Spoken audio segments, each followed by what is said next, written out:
या पीक विमा योजनेतून रगळ पैसा कमवणाऱ्या, भ्रष्टाचार करणाऱ्यांना आपण कारवाई करणार का, हा खरा प्रश्न आहे.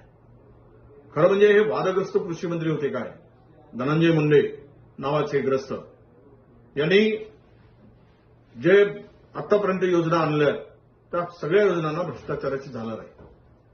मग पहिला प्रश्न येतो की त्यांनी खरेदीमध्ये जो काही गोंधळ घातला आणि माननीय उच्च न्यायालयाने डीबीटी योजना बंद करून त्यांनी त्यामध्ये जवळपास 105 कोटी रुपये बोगस खात्यामध्ये टाकून स्वतः कमाई केल्याचा आरोप सर्वत्र होत आहे.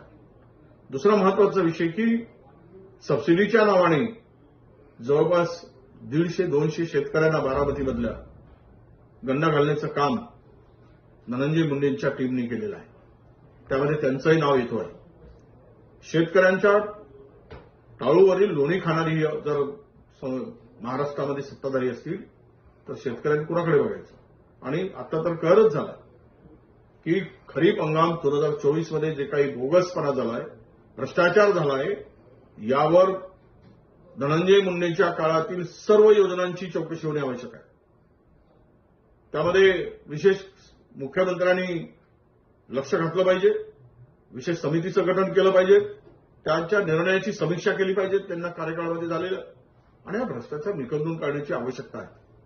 हा कळत झालाय भ्रष्टाचाराचा, आणि स्वतः पुन्हा इमानदारीच्या गोष्टी करायच्या आणि महाराष्ट्र आणि शेतकऱ्याला लुटून खायचा, फसवणूक करायची.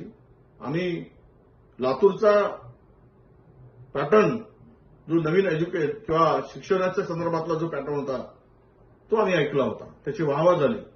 पण हा बीडमधला पॅटर्न मात्र पीक विम्याचा हा भ्रष्टाचारातून निर्माण झालेला पॅटर्न आहे, आणि केवळ भ्रष्टाचार करण्यासाठी हे केल्या गेलं आहे असा आमचा स्पष्टपणे आरोप आहे.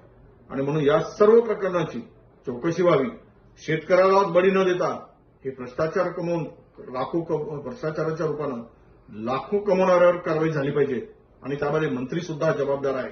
त्यांच्या इशाऱ्याशिवाय, त्यांच्या सहकार्याशिवाय, त्यांच्या सहभागाशिवाय हा भ्रष्टाचार होऊच शकत नाही. बनवा व्हिडिओ, पाठवा व्हिडिओ, आम्ही तुमच्या न्याय व हक्कासाठी लढा देऊ. ताज्या बातम्या व घडामोडींसाठी पाहत राहा फक्त महाराष्ट्र लाईव्ह न्यूज.